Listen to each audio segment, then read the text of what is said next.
نحمده ونصلي على رسوله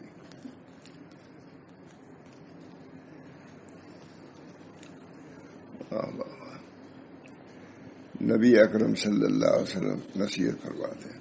اما بعد یا بنیہ اقبل وصیتی واحفظ مقالتی فإنك إن حفظتها تعيش سعيدا وتموت حميدا. یہ حضور صلی اللہ علیہ وسلم. یہ صاحبزادہ موسیٰ کاظم کو حضرت جعفر صادق نے نصیحت کی. کہیں سنانے والے تھے. حضرت جعفر صادق نام تو نہیں ہوا سب نے. حضور صلی اللہ علیہ وسلم کے بہت نبوت کے وہ خاص لوگوں میں سے ہیں جعفر صادق. صاحبزادہ موسیٰ کاظم کو حضرت جعفر صادق کی نصیحت بہت اچھی نصیحت ہے جو ہم سب لوگوں کے لیے گوش ہوش سے سننے کی ضرورت ہے. کل مجھے ان کو دیا اپنے داماد کو سب پڑھا انہوں نے سب لکھا ہوا ہے. ہم سب لوگوں کو اپنے دل کو بدلنے کی ضرورت ہے. دماغ کو صاحب دل دماغ ٹھیک ہو جائے سب ٹھیک. اللہ ہمارے دلوں کو بھی ٹھیک دے کر دیں, ہمارے دماغوں کو بھی ٹھیک کر دیں. ظاہر ہے کہ حضرت جعفر صادق صاحبزادہ موسیٰ کاظم کو نام آتا ہے شیعوں میں تو بہت زیادہ اس کا نام ان کا آتا ہے, لیکن ان کی نصیحتیں سنیے.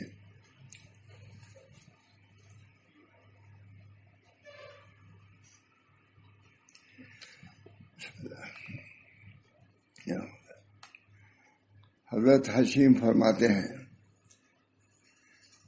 کہ حضرت جعفر صادق کے بعد شاگردوں اور رفقا نے مجھے بتایا کہ وہ ایک مرتبہ حضرت جعفر صادق سے ملنے گئے. آپ کے سامنے آپ کے صاحبزادے حضرت موسیٰ کاظم بیٹھے ہوئے تھے. ملنے گئے لڑکے بیٹھے ہوئے ہیں اور آپ اپنے صاحبزادے کو نصیحت فرما رہے ہیں. یہ نہیں کہ دوسروں کو نصیحت اپنے سے غافل نہیں. بس آپ کا کیا ہے وَأَمُرْ أَهْلَكَ بِالصَّلَاةِ وَاصْطَبِرْ عَلَيْهَا. واصبر نفسك کیا ہے نفس کا الصلاۃ واصبر علیہا وَأَمُرْ أَهْلَكَ بِالصَّلَاةِ وَاصْطَبِرْ عَلَيْهَا.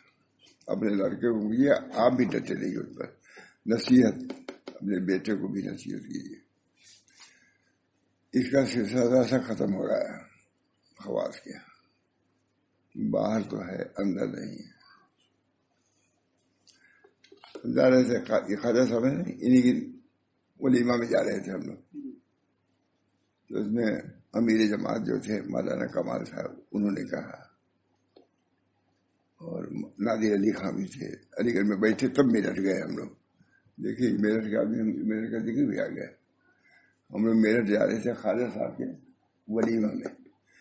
میں صاحب لوگ تو امیر مولانا کمال الدین صاحب بھی تھے اور بھی دو ایک خاص درخواست آدمی تھے. تو وہاں ملاقات تھی نادر علی خان سے. وہ امریکہ سے آئے ہوئے تھے. وہاں ہم لوگ بیٹھے. تو درمیان نے کمال صاحب نے کہا مولانا اندر بھی کام ہونا چاہیے. انہوں نے کہا کہ عورتوں میں بھی کام ہونا چاہیے. میں نے کہا ٹھیک ہے دکھ گیا گھر میں سے. کہا نہیں آپ مجلس ضرور کیا کیجیے. اس زمانے سے الحمدللہ وہ مجلس ہو رہی ہے. جمعرات کو ہوتی ہے. بہت عورتیں آتی تھیں پہلے. اب میں چونکہ یہاں آ گیا تب محبوب نہ آتی ہوں زیادہ, لیکن ہے سلسلہ جاری. وہ ایسا سلسلہ ہوا امام محمد احمد صاحب وغیرہ بھی بیٹھتے تھے. جو آتا تھا ویسا تھا. جماعت کے بہت آدمی بڑے تھے. مولانا لڑکے ہیں محمد حسن, وہ بھی بہت زبردست تقریر کیا انہوں نے. بہرحال تو یہ سلسلہ اپنے میں بھی نصیحت کا سلسلہ رہنا چاہیے. اللہ تعالی ہم سب لوگوں کو اپنے اہل کی اصلاح کی بھی توفیق محمد.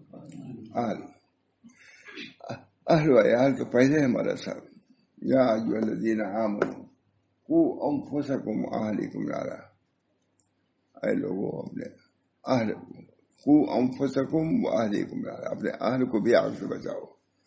معلوم ہوا کہ اہل کو بھی نصیحت کرتے رہنا چاہیے۔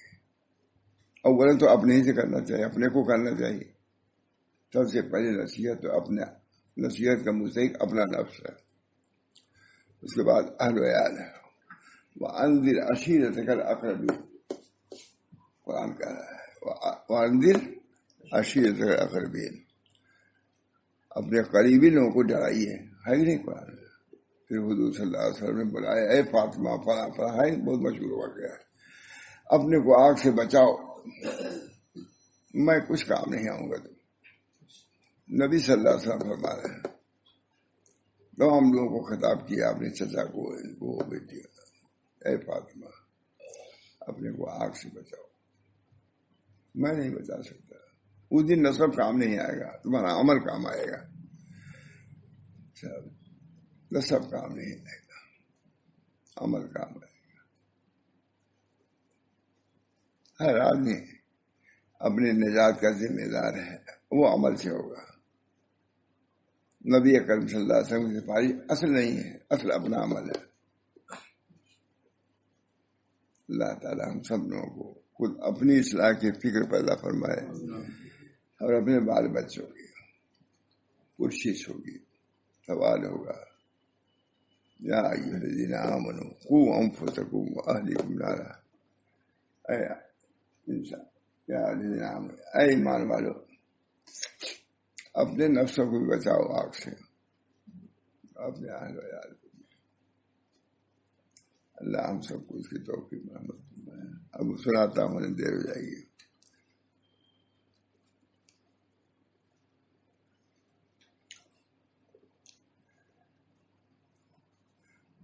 شعر ہے کیا؟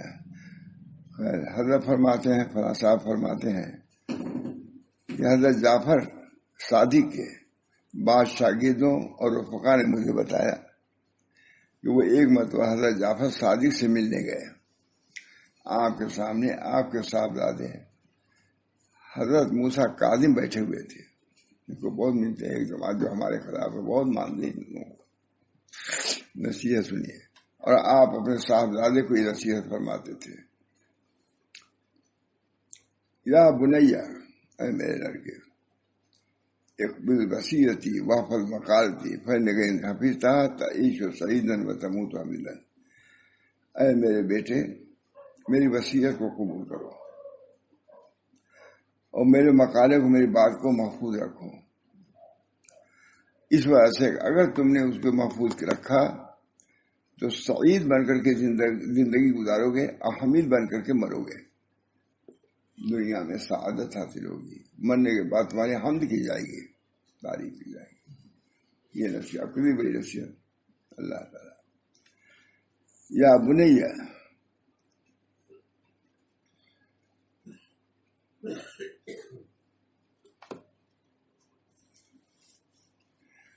من رضی بما قسم له استغنى ومن مدع عینیہ الی ما فیہ به غیرہ مات فقیرا، اے میرے لڑکے جو تقسیم کیا گیا اس سے راضی ہو جاؤ، جو قسمت میں تمہارے ہیں اس سے راضی ہو جاؤ، کیونکہ راضی نہ رہنے سے کوئی بنے گا نہیں، راضی رہنے سے اللہ راضی ہو جائے گا۔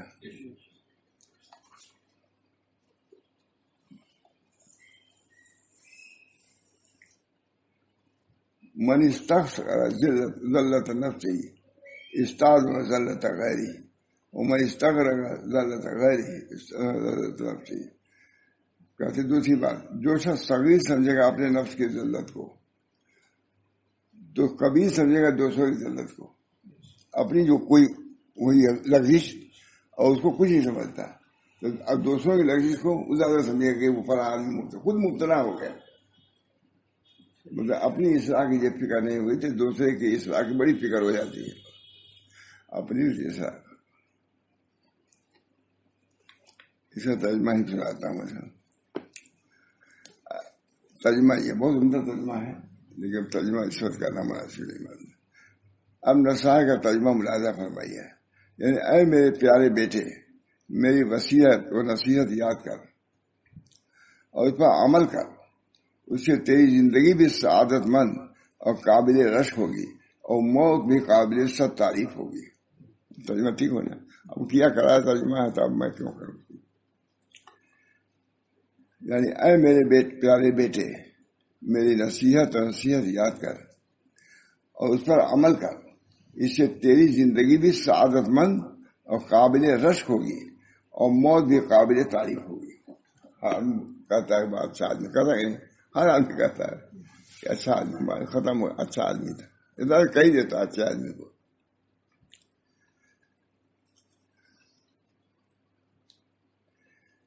اے میرے پیارے بیٹے، جو شخص اللہ کے تقسیم پر راضی ہو جائے وہ غنائے قلبی کے ذریعے غیر اللہ سے مستغنی ہو جائے گا۔ جس کو جو ملا ہے اس پر راضی ہو گیا، جب راضی ہے تو پھر غیر اللہ کے کیوں جائے گا؟ اتنے بڑے آدمی نصیحت کر رہے ہیں اپنے بیٹے کو، کہ مجمع میں نہیں، بیٹے کو نصیحت کر رہے ہیں، تنہائی میں نصیحت کر رہے ہیں۔ اے میرے پیارے بیٹے، جو شخص اللہ تعالیٰ کی تقسیم رزق پر راضی ہو جائے وہ غنائے قلبی کے ذریعے غیر اللہ سے مستغنی ہو جائے گا،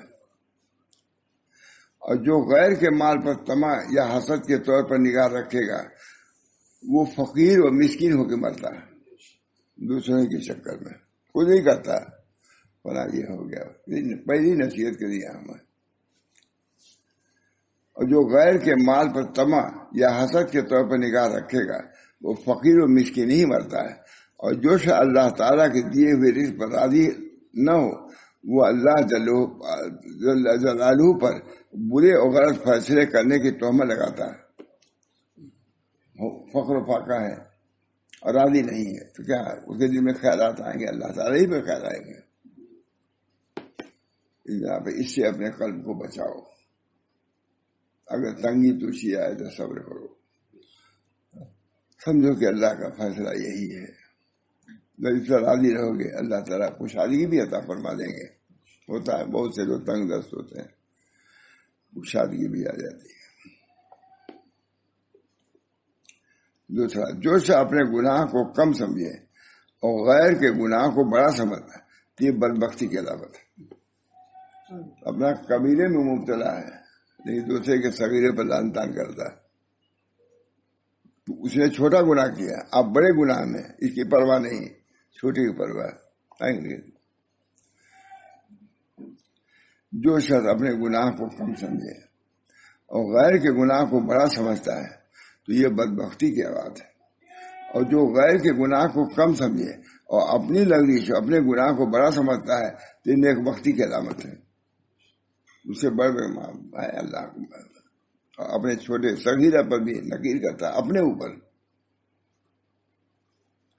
تیسری، جو شخص دوسرے کو عیوب کو ظاہر کرے تو اس پاداش میں کسی وقت اس کے اہل خانہ کے چھپے ہوئے عیوب ظاہر ہو جائیں گے۔ ہر وقت دوسروں کو عیوب کو بیان کرتا ہے تو اللہ تعالیٰ اس کے عیوب کو کھول دیتے ہیں۔ لکھا ہے، حدیث میں آیا ہے کہ اگر کوئی شخص 70 پردے کے اندر کوئی نیک کام کرتا ہے تو اللہ تعالیٰ اس کو ایک نیکی ظاہر فرما دیتے ہیں۔ ہمارے امام محمد صاحب بہت کہتے تھے کہ بعض بزرگان ایسے ہیں جو روزہ رکھتے تھے ہمیشہ، لیکن ان کی بیوی کو تک بھی پتہ نہیں چلا کہ وہ روزہ رکھتے ہیں، لیکن اللہ تعالیٰ نے ظاہر کریے تب تو ہم لوگ کو معلوم ہو گیا۔ یہ مولانا کہتے تھے امام محمد صاحب، انہوں نے چھپایا پورا، بیوی تک کو اطلاع نہیں کیا، یہاں تک لکھا ہوا وہ صاحب۔ اللہ تعالیٰ کہ بعض بزرگان دین ایسے ہیں کہ رات بھر روئے، بیوی وہیں تک سوئی ہوئی ہے، اس کو پتہ نہیں چلا کہ ہم اللہ کے خوف سے رو رہے ہیں، لکھا روایت ہو رہا ہے۔ اخفا، پوشیدہ رکھنا، اللہ جانتا ہے، اللہ کے جاننے کو کافی سمجھا، بیوی جانے بیٹا جانے یہ نہ جانے، اپنا معاملہ تو اللہ سے درست کرنا ہے۔ اللہ ہم سب کو توفیق دے۔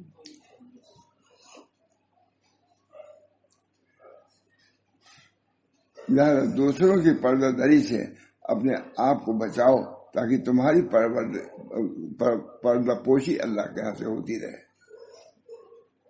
دوسروں کے عیب کو ظاہر نہ کرو. اقیلو ذوی حیات اثرات ہیں، ابو داؤد میں روایت. جو یہ وجاہت لوگ ہیں ان کے عیب سے پردہ پوشی کرو، نظر انداز کرو اس کو. اقیلو ذوی حیات اثرات میں لگزش، تو دوسروں کی لگزشیں ہیں ایک ایک لے کر کے نہ ابھارو، نہ کہو، نہ لکھو. اسی نصیحت اپنے بچوں کو کر رہا.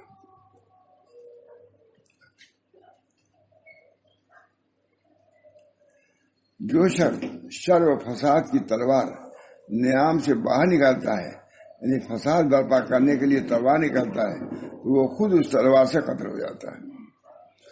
چاہ کندرا چاہ درپیش، جو کنواں کھودتا ہے اس میں خود گر کے مر جاتا ہے. نہیں سمجھتے دوسروں کے لیے کتنی سازش ہوتی ہے، اس کو نقصان اس سے زیادہ اس کو نقصان پہنچ جاتا ہے. جو شخص دوسروں کی ہلاکت کے لیے گڑھا کھودے گا تو وہ خود اس میں گر کر مر جائے، تباہ ہو جائے گا. اسی لیے چاہ درپیش کا مقولہ مشہور ہے، میں نے پہلے بیان پڑھ لیا.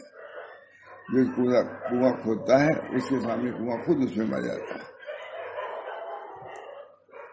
یعنی کنواں کھودنے والا خود اس کنویں میں گر کر ہلاک ہو رہا ہے. جو بیوقوفوں اور بے دینوں کے ساتھ رہتا ہے وہ حقیر و ذلیل ہو جاتا ہے. تب اس بتائے اس کے دوست آوارہ لوگ ہیں. اور جو علماء اور اولیاء کی صحبت میں رہتا ہے وہ معزز و محترم سمجھا جاتا ہے. لہذا نیک لوگوں کی صحبت اختیار کرو. جو شخص بری اور ناپسندیدہ جگہوں میں جاتا ہے وہ متہم ہوتا ہے، یعنی لوگ اسے بھی برا سمجھتے ہیں. لہذا بری صحبت سے بچتے رہو بیٹا.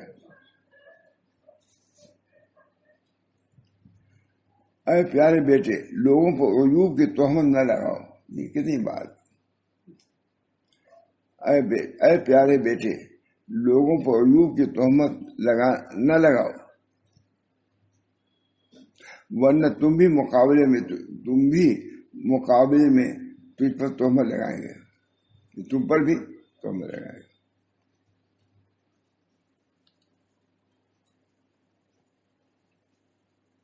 ورنہ وہ بھی مقابلے میں تجھ پر تہمت لگائیں گے.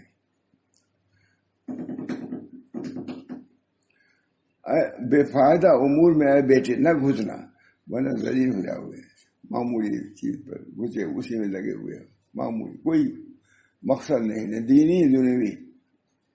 حضرت عمر نے کہا میں سبالر ہونا تم کو پسند نہیں کرتا.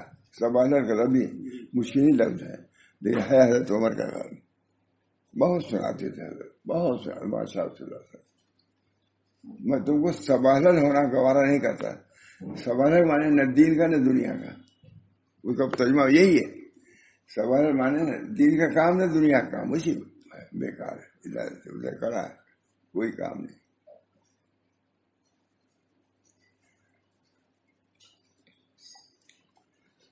بے فائدہ امور میں نہ گھسا کرو ورنہ ذلیل ہو جاؤ گے. حدیث کیا ہے؟ من حسن اسلام المرء ترک ما لا یعنی. آدمی کے حسن اسلام سے یہ بات ہے کہ لایانی باتوں کو ترک کرنا اسلام کے حسن خوبی. فرماتے ہیں، فرمایا لایانی باتوں کو ترک کرنا اسلام کے حسن خوبی کی بات ہے. من حسن اسلام المرء ترک ما لا یعنی. اللہ تعالیٰ سے بڑے آدمی اپنے بیٹے کو نصیحت کر رہا ہے. یہ نہیں کہ تم باتیں نبوت کے جو چاہ کرو. حضرت زین العابدین شادی کے باپ ہو، ان کے باپ کا وہ رو رہے تھے. میں کبھی سنایا تھا پورا اب تک نہیں ملا مجھ کو. حضرت کی خاص بیعت دوسری بیعت نے حضرت کے نقل ہے، ہمارا ملا تو ناقص ہے، وہ نہیں نقل کیا.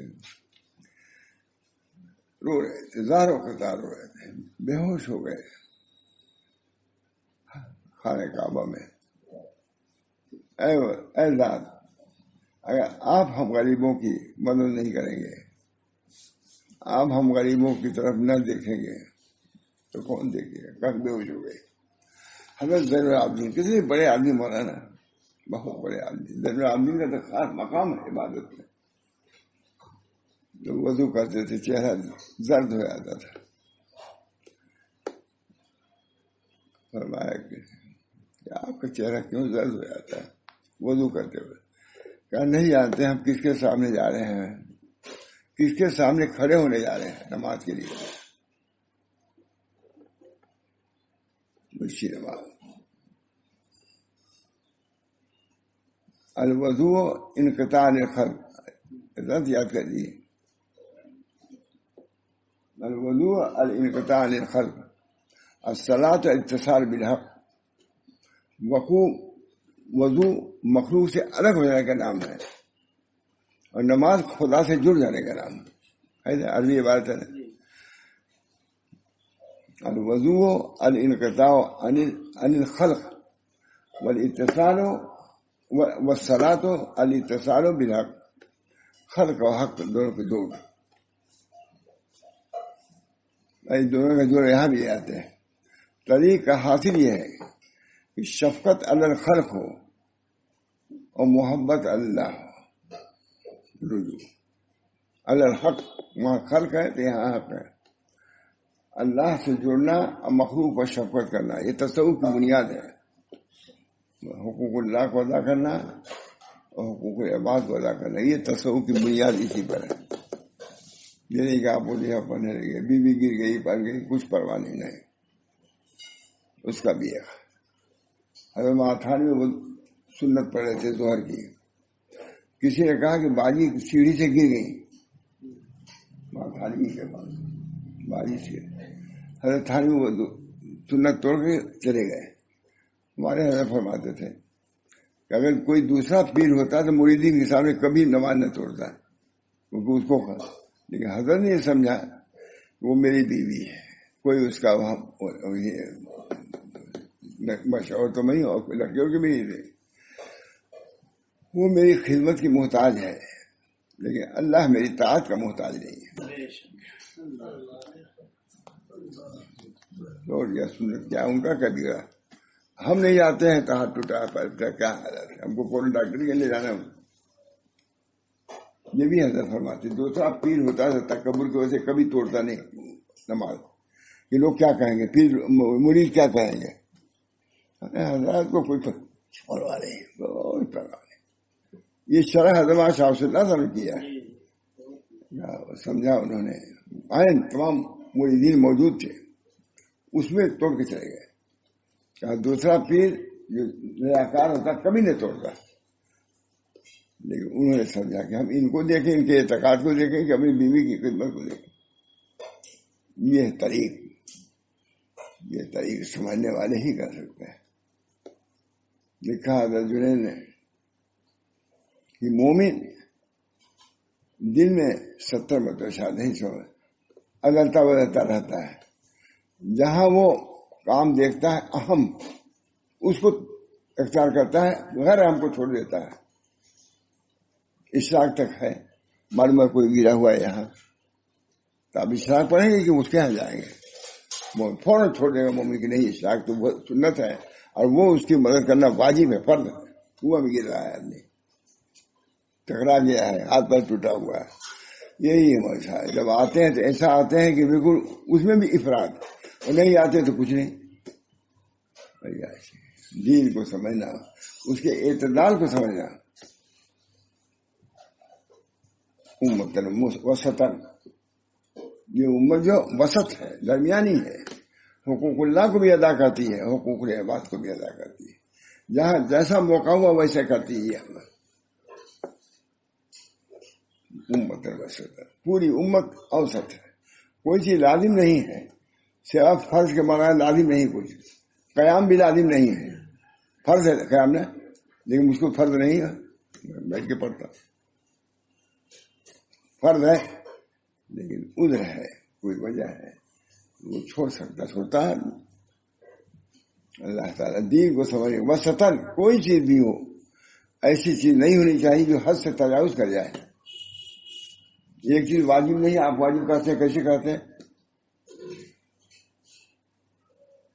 صاحب سے میں نے کہا کہ واجب فرض کہنا یہ اللہ کا کام ہے، یہ تشریح ہے، جس طرح تشریح نبی کی ذمہ داری ہے، تدریج بھی نبی کر سکتا ہے، درجات کو قائم کرنا۔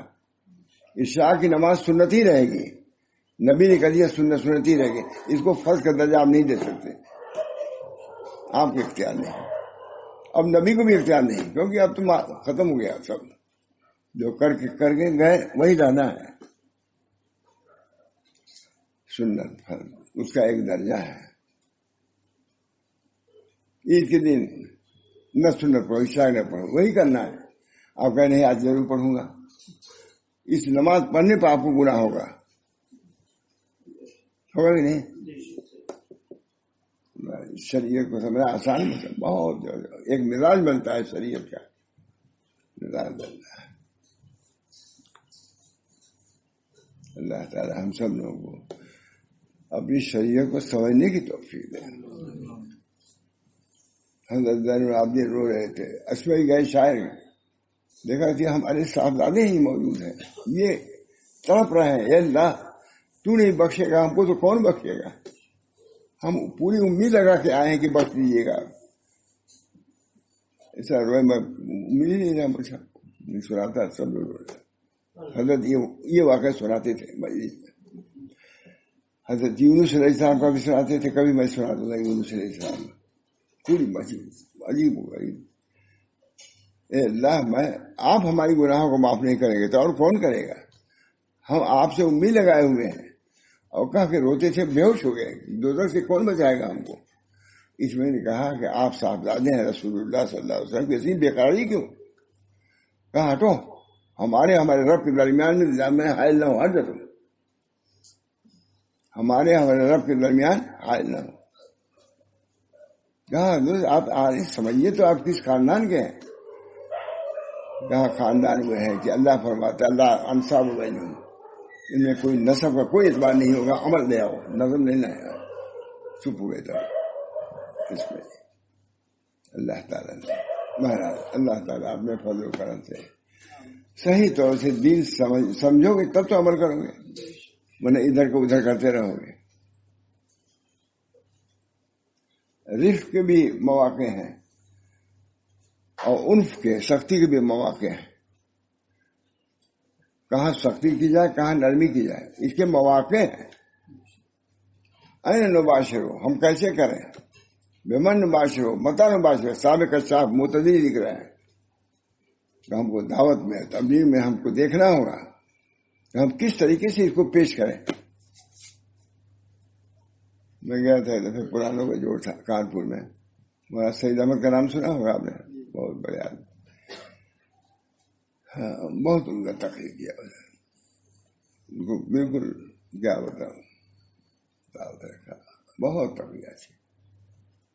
میں گیا ایک دفعہ مرکز میں تو کئی قسم کا دودھ پلایا، ایک ایک پیالی، کہا اس میں وہ شہد ڈالا ہے، وہ شہد ہے۔ اچھا پھر بیٹھے پھر پیالی مطلب یہ پی لیجیے، اس میں یہ شہد ہم نے ملایا ہے، 3-4 پیالی مجھ کو پلایا دودھ، یا میں اتنا خوش ہوئے، وہی کہا انہوں نے دل میں، سوچو ہم کو اس وقت کیا کرنا ہے۔ ایک نعت ہو رہا تھا، ایک صاحب گئے بندر کا ناچ نچا رہا تھا، صاحب گئے اس کو ڈانٹا، نالائق یہ سب کام کر رہے تھے، کھائیں کہاں سے ہم، بڑا نہیں مانا، ایک دوسرے شخص کو بھیجا، یا تم دیکھو ناچ کر رہا ہے، سمجھاؤ اس کو۔ گئے ناچ دیکھا اور کہا بھیا یہ کیا کر رہے ہو، یہ حرام ہے، دوسری طریقے سے روزی، اتنا روپیہ لو اب کاروبار شروع کر دو، ٹھیک ہو گیا وہ، یہ خود مولانا بیان کیا اسے، فرمایا کہ پرانوں کا جوڑ تھا، اور مجھ کو تو نئے میں لوگ نہیں تصدیق کرتے، وہاں پرانوں میں میرا شمار تھا۔ مولانا نے بٹھایا گا، کہا پرانے ہونے، دیکھو پہاڑ جتنا پرانا ہو رہا ہے اتنا ہی نفع بخش ہو رہا ہے، جیسے کسی ہاتھ نکل رہی نہیں، سمندر جتنا پرانا ہو رہا ہے اتنی اس کا نفع ظاہر ہو رہا ہے۔ سمندر پہلے نہیں اتنا پیٹرول کہاں سمندر، لوگ نام بھی ہم لوگ نہیں سنتے تھے،